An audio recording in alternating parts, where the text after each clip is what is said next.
बॉम्बे जैसे सिटी में बहुत सारे लोग बहुत सारा टाइम ट्रैवलिंग में स्पेंड करते हैं। 1-1.5 घंटा ट्रैवलिंग में जाता है ऑफिस जाने के लिए। ऑफिस में 7-8 घंटे काम करने के बाद आते वक्त भी 1-1.5 घंटा ट्रैवलिंग में जाता है। तो आकर इतने थक जाते हैं कि उनको ऐसा लगता है कि अब मुझे थोड़ी शांति चाहिए। अब मुझे बैठ के थोड़ा सा चिल करना है, टीवी देखना है, रिलैक्स करना है। और उस समय पे अक्सर ऐसा होता है कि जो घर में बीवी होती है या घर में जो अदर फैमिली मेंबर्स हैं, तो उनको वो तो राह देखते होते हैं कि कब आएंगे और बातें करेंगे और जो कुछ भी दिन भर में हुआ था उसके बारे में शेयर करेंगे। कुछ सवाल है मन में, कुछ प्रॉब्लम्स हैं, उनको डिस्कस करेंगे, सॉल्व करेंगे। तो प्लान करना है आगे का। तो उस समय पे ये जो बंदा है ये रिसेप्टिव मोड में नहीं रहता है। तो अक्सर जो स्पाउस है या जो फैमिली मेंबर्स है उनको ऐसा लगने लगता है कि ये हमें सुन के नहीं लेते, हमें टाइम नहीं देते। ये आते हैं घर पे फिर टीवी लगा देते हैं, कुछ ना कुछ न्यूज़ देखते रहते हैं या कुछ कॉमेडी शो देखते हैं या मूवी चला देते हैं, या कुछ लोग तो घर आने के बाद में फिर थोड़ा ड्रिंक्स लेते हैं। तो ऐसा जब भी कुछ बात करने जाओ तो कहते हैं कि बस थोड़ी देर शांति रखो, मैं अभी थका हुआ आया हूँ, अभी नहीं बात करेंगे। तो ये एक बहुत कॉमन सीन है।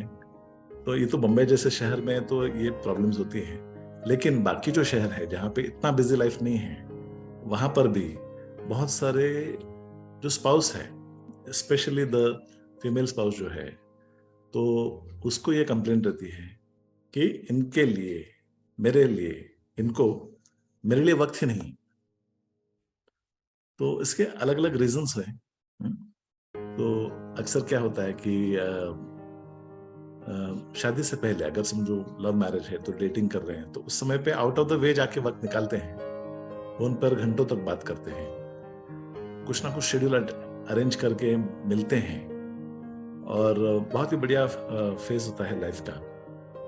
और जब शादी हो जाती है तो उसके बाद में ये देखा गया है कि जो घंटों घंटों तक बात करते थे वो आज 5-10 मिनट भी बात नहीं करते हैं।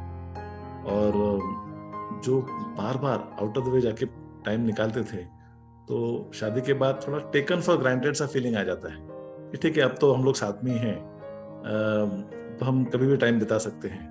तो आज तो मुझे ये काम है, आज तो मुझे ये मैच देखनी है, आज तो मुझे मेरे दोस्त ने बुलाया है। तो इस तरह से थोड़ा टेकन फॉर ग्रांटेड फीलिंग आने की वजह से ये प्रॉब्लम्स आने लगते हैं कि जो टाइम टुगेदर है कपल का वो कम होने लगता है।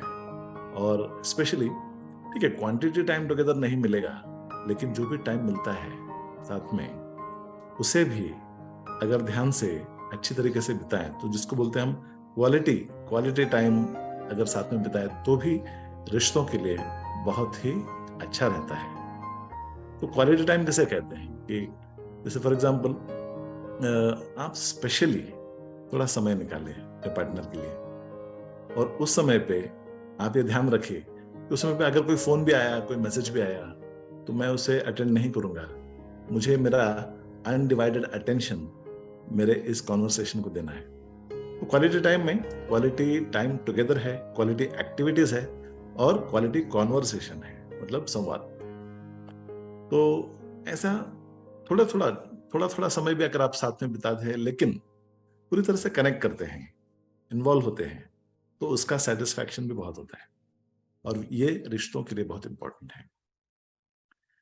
तो क्वालिटी टाइम स्पेंड करने के लिए अलग सा टाइम निकालना बहुत जरूरी है। तो चलो देखा जाए तो अगर एक्सरसाइज करना पसंद है तो चलो दोनों साथ में वॉक पे चले गए, दोनों साथ में जिम में चले गए। तो वॉक करते करते बातें भी हो गई, या जिम जाते वक्त जो ड्राइव करते गए तो उस टाइम पे भी थोड़ी बातें हो गई।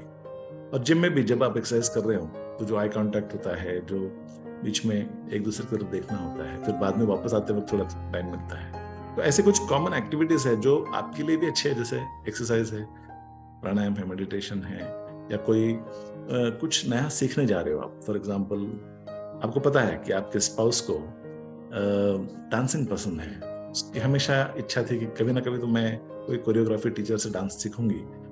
तो भले आपको you are not too much into dancing, but अपने पार्टनर के लिए आप थोड़ा सा एफर्ट लेना जरूरी है। और आप भी उसका उसको सरप्राइज दे सकते हैं कि चलो मैंने पता किया है कि ऐसे ऐसे जगह पर एक डांस एकेडमी खुली है और उनकी ये टाइमिंग्स हैं, तो चलो हम क्यों एक बैच ज्वाइन करते हैं। That will also be time together. भले आप कोई एक्टिविटी टुगेदर कर रहे हो वो भी that is also quality time together. लेकिन अगर आप एक्सक्लूसिवली अगर टाइम एक दूसरे को दे सकते हैं, जैसे क्वालिटी कॉन्वर्सेशंस के लिए, संवाद के लिए, तो और भी बढ़िया है। तो जब भी आप बात करें तो फोन साइलेंट पे कर दें, फोन दूर कर दें, डिस्ट्रैक्शंस दूर कर दें और फिर बात करें। अगर आप खाना खाने साथ में जा रहे हैं तो वहां पर भी आप ध्यान रखें कि जब तक खाना आ रहा है आपका तब तक आप फोन में लगे ना रहे। आप एक दूसरे के साथ बातें करें, आई कांटेक्ट करें।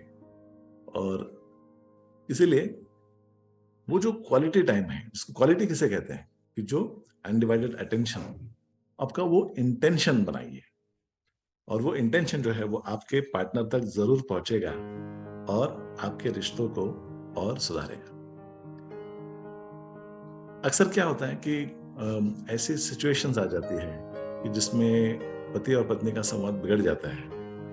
तो कोई एक स्पाउस जो है वो ज्यादा गलतियां निकालता है या ज्यादा कंप्लेन करते रहता है, ये प्रॉब्लम है वो प्रॉब्लम है, तो जो दूसरा स्पाउस है तो उससे वो सब झेलना मुश्किल जाता है।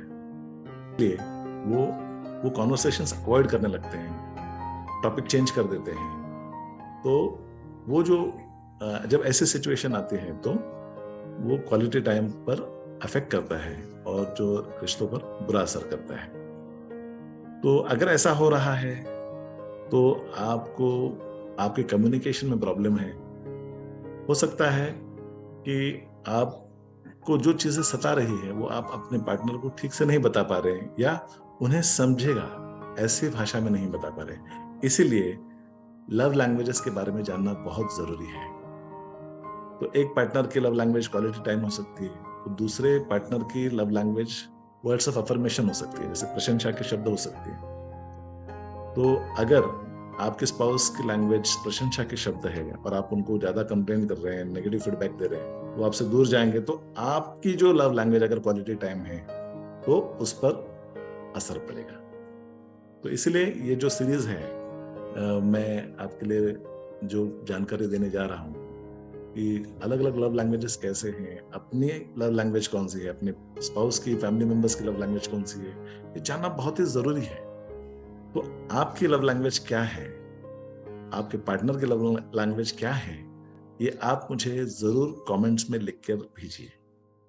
और अगर आपको ऐसा लगता है कि ये जो 5 लव लैंग्वेजेस के अलावा भी अगर कोई एक लव लैंग्वेज है जो, तो आप जरूर उसे शेयर कीजिए। हम उसके ऊपर डिस्कस कर सकते हैं, बातें कर सकते हैं, उससे कुछ ना कुछ सीख सकते हैं। तो ऐसे ही इम्पोर्टेंट डिस्कशंस में जुड़े रहने के लिए हमारे चैनल को आप सब्सक्राइब कीजिए, लाइक कीजिए, शेयर कीजिए, ज्यादा से ज्यादा लोगों तक शेयर कीजिए। पता नहीं किसे कौन सा मुद्दा क्लिक कर जाए और किसी के जीवन में कुछ योगदान हो जाए, यही हमारा प्रयास रहेगा।